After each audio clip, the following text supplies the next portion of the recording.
Olá pessoal, hoje nós vamos falar de dentes anteriores e anatomia dos seus canais.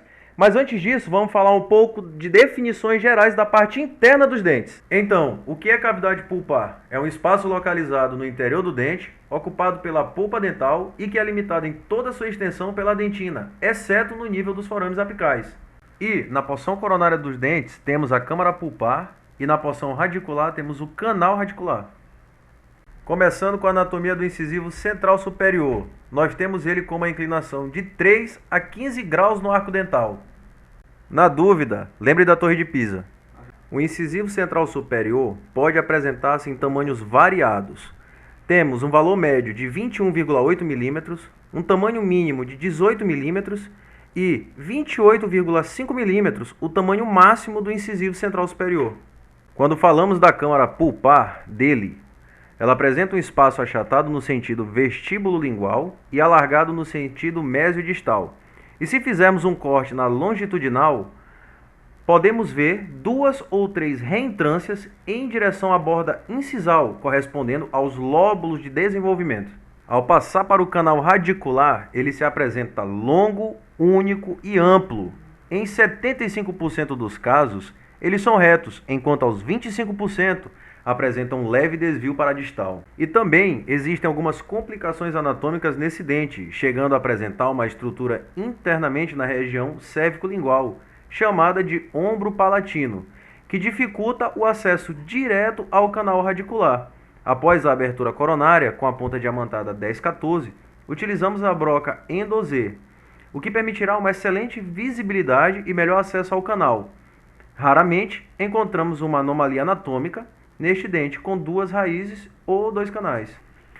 Vamos falar do incisivo lateral superior. As inclinações normais dos incisivos laterais superiores no arco dental, de acordo com seus valores médios, encontram-se evidenciadas entre 5 a 20 graus.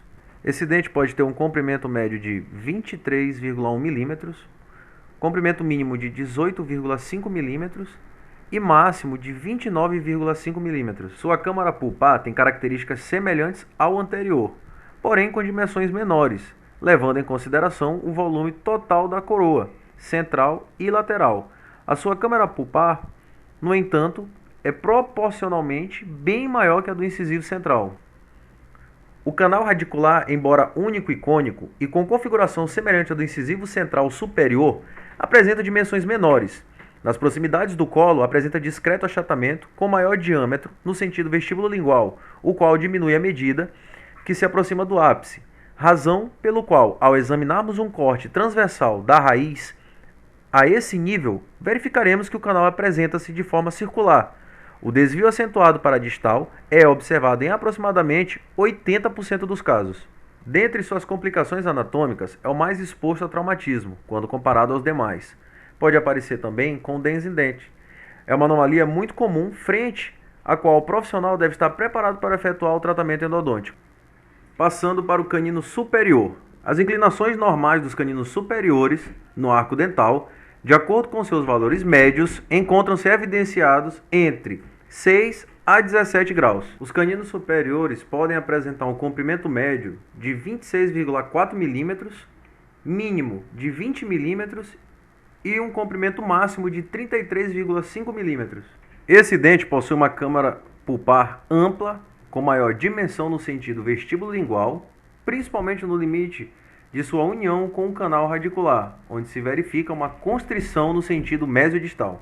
O canal radicular deste dente é amplo e quase sempre reto.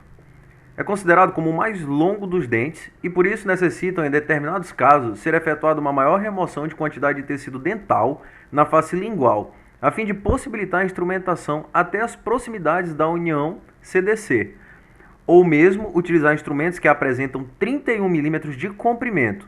Dentre suas complicações anatômicas, os caninos superiores podem apresentar uma curvatura apical para distal ou vestibular. Falaremos agora do incisivo central inferior. As inclinações normais do incisivo central inferior no arco dental, de acordo com seus valores médios, podem ser evidenciados entre 0 a 15 graus. As médias de comprimento do incisivo central inferior, um comprimento médio de 20,8 mm, comprimento mínimo de 16,5 milímetros e temos um comprimento máximo de até 27,5 milímetros. A câmara pulpar do incisivo central inferior apresenta características semelhantes ao seu homólogo superior, porém com dimensões bem menores. Canal radicular. A raiz do incisivo central inferior apresenta um acentuado achatamento no sentido mesiodistal, cujo canal radicular, à semelhança do aspecto externo da raiz, apresenta-se também fortemente achatado naquele sentido. E as complicações anatômicas, o achatamento no sentido vestíbulo-lingual da câmara pulpar determina nitidamente sua separação com o canal radicular, o qual é acentuadamente achatado no sentido mesiodistal. Passando para o incisivo lateral inferior e comparando ele com o incisivo central inferior, basicamente não existem diferenças.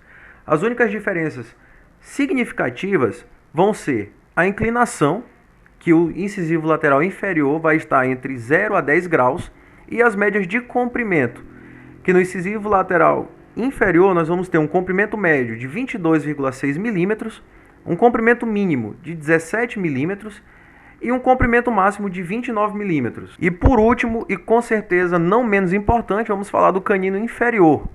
As inclinações normais do canino inferior no arco dental, de acordo com seus valores médios, podem ser variadas entre 2 a 3 graus. O canino inferior vai apresentar as médias de comprimento, tendo um comprimento médio de 25 milímetros, comprimento mínimo de 19,5 milímetros e um comprimento máximo de 32 milímetros. A câmara pulpar do canino inferior apresenta as características semelhantes ao canino superior. O canal radicular do canino inferior possui frequentemente um único canal radicular, podendo às vezes apresentar duas raízes e dois canais. Complicações anatômicas do canino inferior. Considerando que o canal radicular, geralmente único, é moderadamente achatado no sentido mesiodistal e bastante alargado no sentido vestíbulo-lingual, somando-se ainda a possível presença do ombro lingual, a abertura coronária deverá ser suficientemente ampla, neste último sentido, para permitir um franco acesso à porção lingual do canal.